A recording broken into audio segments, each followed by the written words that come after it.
اللہ اللہ اللہ اللہ۔ بد نظری سے بچنا ہو تو لا حول ولا قوت الا باللہ زیادہ پڑھا کرو، اعوذ باللہ من الشیطان الرجیم زیادہ پڑھا کرو۔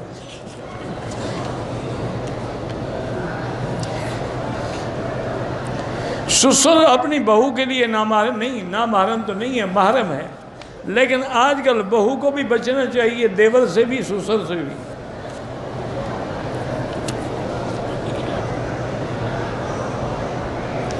شادی کو 10 سال ہو گئے ہیں، بچے نہیں ہوتے، علاج کراؤ بھائی، صرف وظیفے سے بچے پیدا نہیں ہوتے، پہلے علاج کراؤ، نقص بیوی میں ہے یا خاوند میں ہے، پھر دعا بھی مانگو، وظیفہ بھی پڑھو۔ ایسے صرف دعا سے، وہ ایک پرانی بات ہے، ہم ہانگ کانگ میں تھے، امام حرم بھی ہمارے ساتھ تھے، بہت بڑے بزرگ تھے، بہت بڑے عالم تھے، شیخ محمد صدیقی، اللہ ان کی قبر پہ کروڑوں رحمتیں فرمائے، بڑے مدرس عالم تھے، فقیہ عالم تھے۔ وہاں کبھی ہمیں سفر ہوتا تھا، وہاں کا تو گاڑیاں لین میں پھنس گئیں یا ٹریفک جام ہو گیا، تو ایک دفعہ ایسا ہوا تو مغرب کی نماز کا وقت قریب تھا تو ٹریفک جام ہو گیا، تو حضرت نے فرمایا، ہنس کے فرمانے لگے، اچھا بھائی آج مولوی مکی کے مذہب پہ نماز پڑھ لیں گے، مغرب لیٹ کریں گے، عشاء جلدی پڑھ لیں گے، دونوں نمازیں جمع بھی ہو جائیں گی اور مکی صاحب کی قول پہ عمل بھی ہو جائے گا۔ یعنی بڑا پیار کی بات ہے، یہ ان کی محبت کی بات ہے، ورنہ میں تو ان کے شاگردوں کے برابر بھی نہیں ہوں، اتنے بڑے عالم تھے۔ تو ہم بیٹھے ہوئے تھے، ایک آدمی آیا، وہ بار بار حضرت دعا کریں اللہ مجھے بچہ دے، حضرت میں ہاں بھائی دعا کروں، وہ پھر آ جائے، حضرت دعا کریں اللہ مجھے بیٹا دے، بھائی دعا کروں گا، 2 منٹ لگے پھر آ جائے۔ میں نے حضرت کی خدمت میں ایسا دیکھا، میں نے کہا حضرت پہلے اس سے پوچھو تمہاری شادی ہو گئی ہے؟ حضرت نے پوچھا، پھر میں نہیں پوچھتا تم پوچھو، میں نے کہا ابھی تمہاری شادی ہو گئی؟ انہوں نے کہا شادی تو نہیں ہے، میں نے کہا بچہ تمہیں پیدا ہوگا حضرت کی دعا سے، نکلو بعد وقت میں نہیں، حضرت کا سر کھا گئے ہو۔ اب ایسے بندے حضرت وظیفے کوئی اثر نہیں کرتا، اسباب کے بعد وظیفہ ہے، یہ نہیں ہے کہ روٹی نہ کھاؤ اور افطار ہو جائے، یہ نہیں ہے، کھاؤ اور پھر دعا بھی مانگو۔ الحمدللہ الذی اطعمنا وسقانا۔ عبد الرحیم صابر کی والدہ پریشان ہے کہ داڑھی نہیں رکھتا، اللہ ہدایت دے۔ اگر کوئی حجر اسود پہ بوسہ دیتے ہوئے مر جائے، شہید ہوگا؟ بالکل نہیں، بلکہ گناہگار ہوگا کہ دھکے دے کے زور لگا کے کیوں بوسہ دیا، شہید کہاں سے ہو گیا؟ جب اسلام نے حکم دیا ہے کہ اشارہ کر لو بس، پھر شہید ہونے کی کیا ضرورت ہے؟ یہ مسئلہ پوچھو علماء سے کہ کیا یہ موت اس کی حرام موت تو نہیں، تم شہادت دے رہے ہو اس کو۔ اللہ نے فرمایا کہ پھر ہم نے ان کے دلوں کو مضبوط کر دیا، جما دیا ہے۔ تو اس لیے علماء کہتے ہیں کہ یاد رکھیں 3 درجے ہوتے ہیں۔ پہلا درجہ جو ہے وہ ہے انابت، اللہ کی طرف آدمی رجوع کرے، وَأَنِيبُوا إِلَىٰ رَبِّهِمْ۔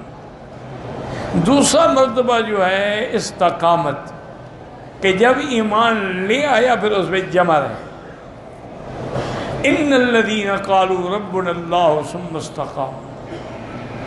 اور آخری جو اونچا مرتبہ ہے وہ ربط علی القلب ہے، کہ اللہ جس سے راضی ہو جاتے ہیں اس کے دل کو باندھ دیتی ہیں، وہ جم جاتا ہے حق پر۔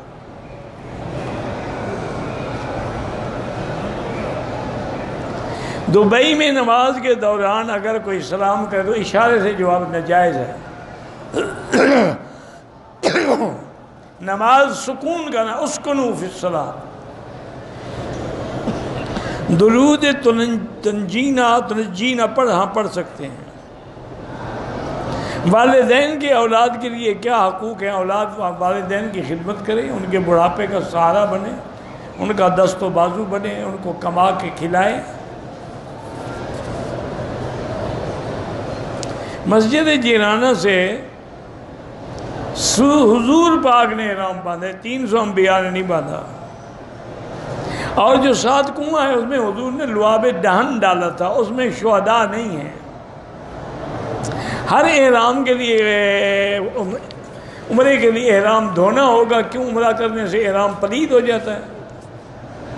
یہ اچھا مسئلہ نکالا ہے لوگوں نے بھائی، اگر پلید ہو جاتے پھر ضرور دھوئیں، کیوں عمرہ کرتے تمہارا پیشاب نکل جاتا ہو پھر تو دھونا پڑے گا نا، کیا بس کچھ اپنا عقل بھی استعمال کرو۔ کہتے ہیں اللہ ہمیں بھی آپ کی طرح دین کا داعی بنا، اللہ ہر بندے کو دین کا داعی بنایا۔ ایک گاؤں میں 2 فرقے ہیں، ایک دیوبندی اور بریلوی۔ بریلوی کہتے ہیں کہ ہم صلوات پڑھتے ہیں، دیوبندی کہتے ہیں کہ روضہ رسول پر جا کر پڑھیں، وہ ٹھیک کہتے ہیں دیوبندی، وہاں کھڑے ہو کے الصلاۃ والسلام علیک یا رسول اللہ پڑھنا جو ہے بدعت ہے، اگر یہ دین ہوتا تو ابو بکر عمر پڑھتے۔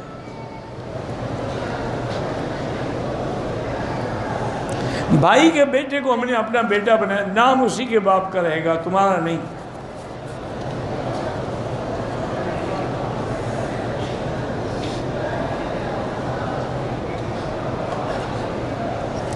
کہتے ہیں احرام سے پہلے میں نے ناخن تراشے، پیر کے ناخن کا ذرا سا حصہ چپکا رہ گیا جو بعد میں نے توڑ دیا، کچھ نہیں ہوتا، ٹھیک ہے۔ جو آدمی زندہ ہے، جوان ہے، عمرے کے، اس کے لیے دعا کرو بس، اس کے لیے طواف عمرے کی ضرورت نہیں ہے۔ آدمی عمرہ کر کے جائے، حج کر کے جائے، پھر بھی نماز نہ پڑھے، حقوق العباد ادا نہ کرے، تو سمجھ لو کہ اس کا حج مردود ہے۔ اگر قبول ہوتا تو تبدیلی آتی نا۔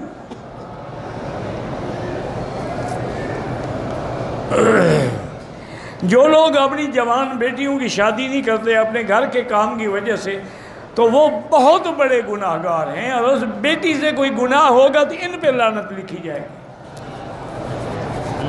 آخر وہ عورت ہے، انسان ہے، اس کے جذبات ہیں، بالغ ہو گئی، شادی کرو۔